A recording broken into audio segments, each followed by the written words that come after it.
kelompok 2 akan membahas mengenai ijtihad Muhammadiyah dalam beberapa problem kontemporer. Dalam Muhammadiyah, ada lembaga khusus yang sengaja menangani masalah-masalah perkembangan hukum. Lembaga itu adalah Majelis Tarjih. Persoalan ini tidak hanya berbau fikih, tetapi juga masalah-masalah yang lebih berdimensi sosial kemasyarakatan.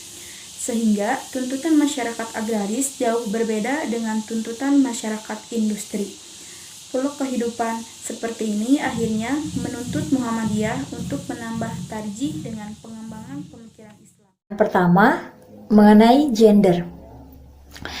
Dalam Women's Study Encyclopedia dijelaskan bahwa gender adalah suatu konsep kultural berupaya membuat perbedaan dalam hal peran, perilaku, mentalitas, dan karakteristik emosional antara laki-laki dan perempuan yang berkembang dalam masyarakat ini. Dalam hal ini, Muhammadiyah menggarisbawahi 3 hal dalam memahami ayat Al-Quran dalam kaitannya dengan perempuan. Yang pertama, Al-Quran memiliki 2 aspek normatif dan aspek kontekstual, di mana aspek normatif ini merujuk kepada sistem nilai dan prinsip dasar Al-Quran seperti prinsip dasar kesamaan, kesetaraan, dan keadilan. Sedangkan aspek kontekstual dalam Al-Quran berkaitan dengan ayat Al-Quran yang diturunkan untuk menjawab problem sosial yang terjadi pada masa turunnya wahyu. Kedua, penafsiran ayat-ayat Al-Quran sangat tergantung pada persepsi dan pandangan dunia, pengalaman, dan latar belakang sosio-kultural. Yang ketiga, makna Al-Quran ini terbentang dalam waktu, karena penafsiran para pendahulu sangat berbeda dengan penafsiran para ilmuwan modern saat ini. Nah, berdasarkan ketentuan tadi dapat dikemukakan bahwa Muhammadiyah memandang isu gender dan tuntutannya tidaklah bertentangan dengan Al-Quran dan hadis. Bismillahirrahmanirrahim. Di sini saya akan menjelaskan mengenai ijtihad Muhammadiyah dalam beberapa problem kontemporer, yaitu feminisme. Dalam realitas sosial perempuan selalu termarginal dalam berbagai aspek kehidupan. Protes kaum perempuan itu merupakan bagian dari gerakan feminisme. Hal itu mengacu pada teori feminis yang merupakan sebuah generalisasi dari berbagai sistem gagasan mengenai kehidupan sosial dan pengalaman manusia yang dikembangkan dari perspektif terpusat pada wanita. Teori ini terpusat pada perempuan dalam 3 hal. Yang pertama yaitu sasaran penelitiannya adalah situasi dan pengalaman perempuan dalam masyarakat.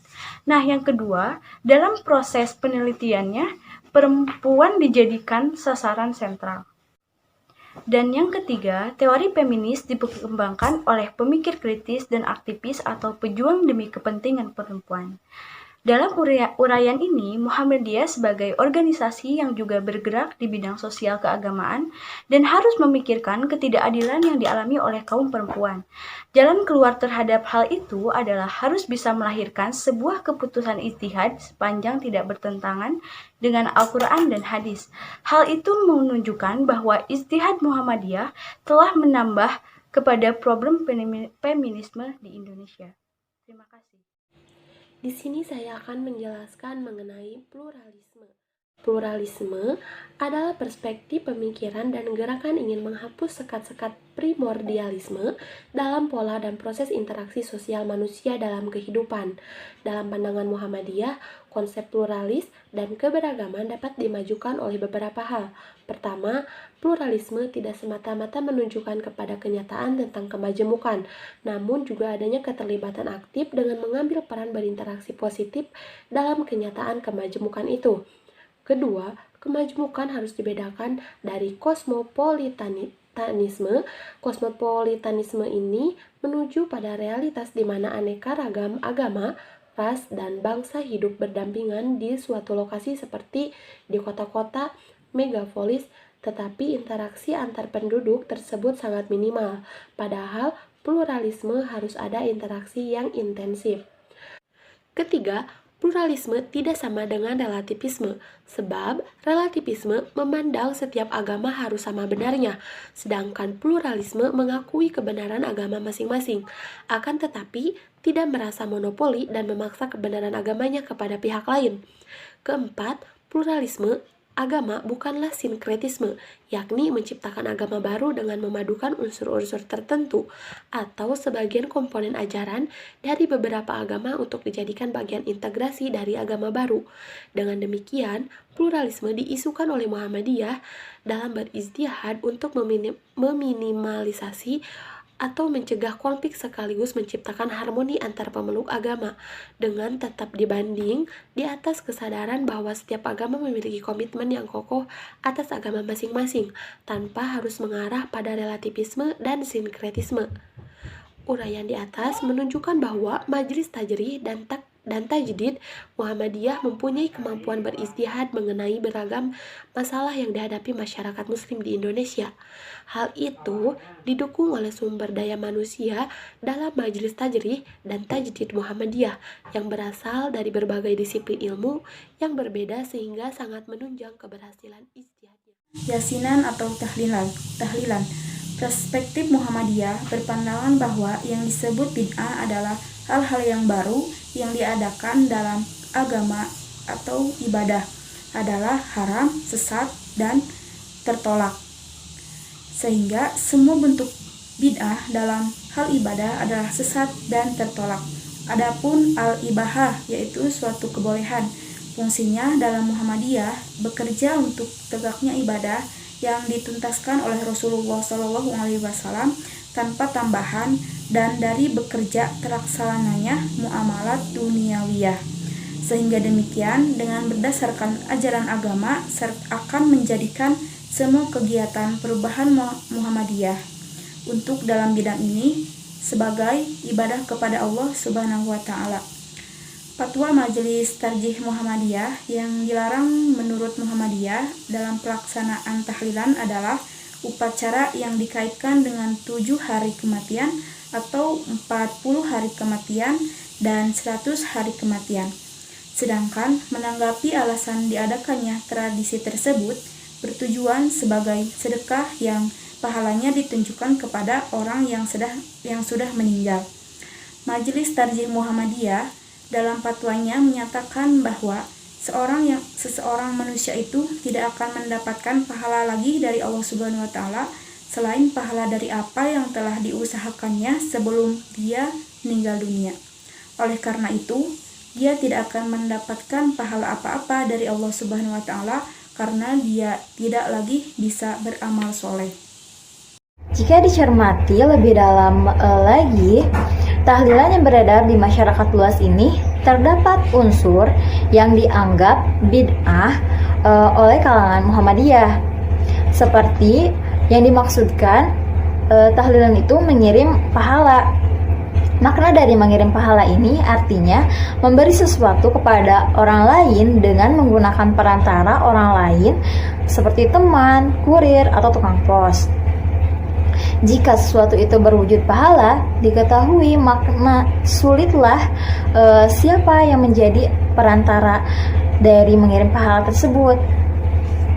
Hal ini tidak ada teks apapun dari Allah dan Rasulullah mengenai mengirim pahala, karena esensi dari doa adalah meminta atau memohon.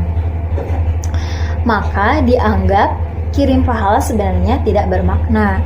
Nah, syariat formal dari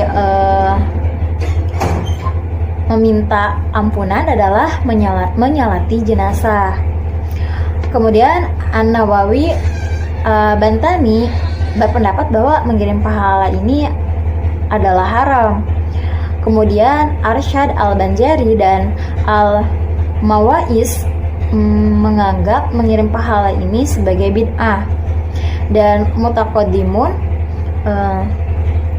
mengatakan bahwa pahala membacanya tidak akan sampai. Kemudian Imam Syafi'i pengikutnya beristimbat bahwa hadiah pahala dari bacaan itu tidak akan sampai pada orang yang sudah meninggal karena hal tersebut tidak dianjurkan. Beliau tidak memberikan petunjuk dengan nas, tidak pula dapat dinukilkan satu orang pun dari para sahabat.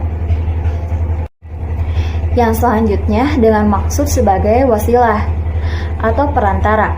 Dalam pelaksanaan tahlilan itu biasanya juga mengangkat roh-roh tertentu yang disebut wali, yang diyakini menyampaikan doa yang dipanjatkan kepada Allah.